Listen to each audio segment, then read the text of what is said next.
Good morning, students. In the previous video, you have seen the introduction of the poem The Legend of Northland. Now, in this video, you will learn the detailed explanation of the poem, that is, paraphrasing of the poem. Now, here in this video, you will only view the detailed explanation of 8 paragraphs. Now let's start with the first stanza. In the stanza 1, away, away in the Northland, where the hours of the day are few and the nights are so long in winter that they cannot sleep them through.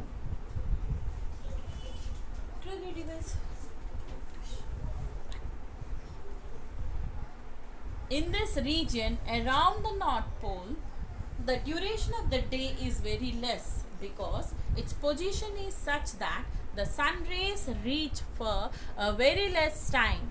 When this area is experiencing winter season, the duration of night is very long and the daytime hours are very less. In line 4, they refers to the people who live in this region. The poetess says that the duration of night time is so long that the people cannot sleep them through.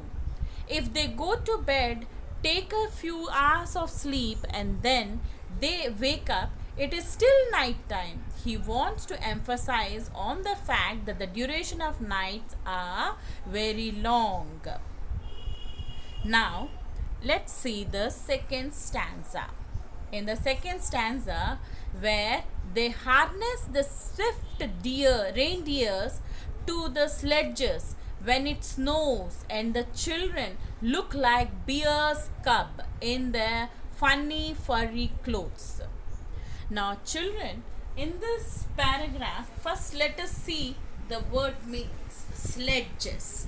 Sledges is a vehicle on runners for conveying loads or passengers over snow or ice, often pulled by draught animals. So let us see the next one. To harness. To harness means to tie the reindeers with a rope to a sledge so that it can be used for transportation. Swift. Swift here, it means something which runs very fast. So here, let's see the meaning of the paragraph. The Northland region experiences severe cold conditions. It is a snowy area. The reindeer is an animal which is found in this polar region. People tie reindeers to sledges and then the reindeers pulls the sledges. He adds that the children look like young ones of the bears because they wear funny looking clothes made of fur, which is like the furry skin of a bear. Well, let's see the third stanza. They tell them a curious story. I don't believe it's true. And yet, you may learn a lesson if I tell the tale to you. Now, here in this para, we have only one difficult word, that is curious. Curious means strange. Now, here in line 1, they refers to the parents or the elders. They tell them. So, they refers to the parents or elders, and tell them here refers to the children or the younger generation. The elders of the Northland region tells a strange and interesting story to the younger generation. That is what you are able to see the picture in the video. The poet says that he doesn't think that the story is true, but if he tells the story to the readers, maybe the reader could learn a lesson from it. The story gives the important message. Now let's see the fourth stanza. In this fourth stanza, the stanza that is, once when the good Saint Peter lived in the world below and walked about it preaching, just as he did, you know. Children, the Saint Peter, an apostle of Christ, a disciple or follower of Jesus Christ. Now you see preaching. Preaching means to give a religious talk. Now in this paragraph, the poetess is talking about, the story is about here, that is the Saint Peter. When the Saint Peter used to live in the world and went around giving religious lectures to the people just like all the saints do, then an incident happened. Now let's see the fifth stanza. In this fifth stanza, he came to the door of a cottage in traveling round the earth, where a little woman was making cakes and baking them on the hearth.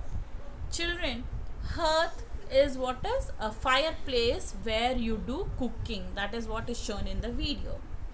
Now in this para, he says that when the Saint Peter was moving around the world giving religious lectures to the people, he reached to the door of a cottage where a small woman was making cakes. She was baking cakes in the fireplace. Now let's see the sixth stanza.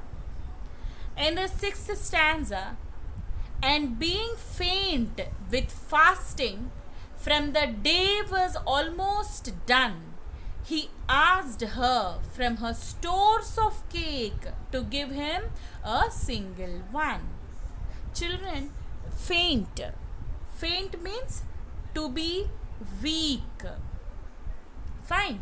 Now in this paragraph, the thing is here, the Saint Peter had not eaten anything the entire day, so he was very hungry and was feeling weak. So he went to this cottage to a woman who was baking cakes, and he asked for one cake out of many cakes that she had baked. Now let's see the next stanza, seventh stanza. In the seventh stanza, so she made a very little cake, but as it baking lay, she looked at it and thought it seemed too large to give away. In this stanza, the woman is selfish. She did not give cake from her store. Instead, she started making a very small cake for Saint Peter. She did not want to share her things, but when she put the cake for baking, she looked at it and thought that this cake was too big to be given to someone. So, in the 8th paragraph, let us see the 8th stanza. What does she do? Does she again bakes the cake? She again takes a dough in a lesser quantity, and then again she kneads it and again starts baking it. Now let's see the stanza 8.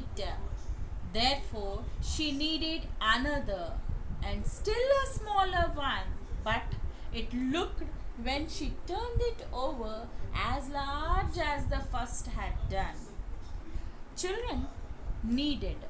Kneaded means to make dough from flour. Fine. Now let's see the meaning of this. Here, the little miser woman thought that the cake was too big to be given away. So she started making another small cake. When she looked at that cake, she again felt that it was as big as the previous one. Again, she was not ready to give this smaller cake to Saint Peter. Children, now in this video you have seen the 8 paragraphs, its detailed explanation. Now remaining 8 paragraphs, the detailed explanation you will be seeing in the next video, upcoming video. Thank you for watching the video. Stay home, be safe. Good day, children.